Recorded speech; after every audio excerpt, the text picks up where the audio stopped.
When you look back, Venky, who were your mentors who you remember, who passionately helped you pursue what you really loved, uh, you are doing right now, and who created that interest in you?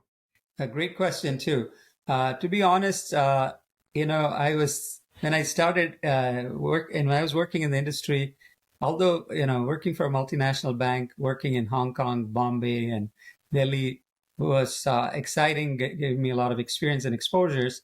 But I was never satisfied about lots of questions. I always used to ask questions. Uh, why is this brand successful? Why do customers like this? Why is the business trend going this way? What's the impact of technology?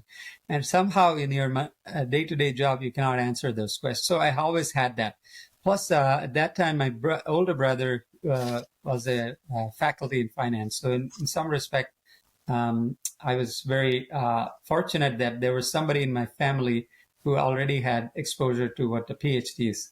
But then I started reaching out and say, what would be like if I were to pursue a PhD and a career in research? At that time, I remember my brother was discouraging me to do because I had already worked a few years in the industry, and he says you have to come back, and he was naturally cautioning me, you'll be a poor PhD student, and he'll be having to start all over again. But I was, as I said, I was ignorant at that time, and I was very curious. So I just still wanted to pursue my passion. So I applied to the PhD programs.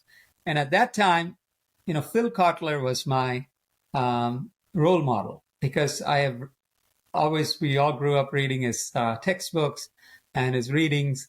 And when I applied to Northwestern's Kellogg School and got admission, my immediate goal was to work with Phil and work under Phil, do some research. But then when I got here, I found Phil to be a fantastic human being, great advisor, great mind. But he was not working with PhD students because he was past that stage in his life where he was more into more thought leadership and so on. But that didn't matter because I met a lot of exciting other smart people and with whom I could work and expand my interests. So, the urge, or at that time, my role model was Phil Kotler, but then slowly I discovered there are so many smart people that I would like to work with and emulate. And I found a lot of people in the research area.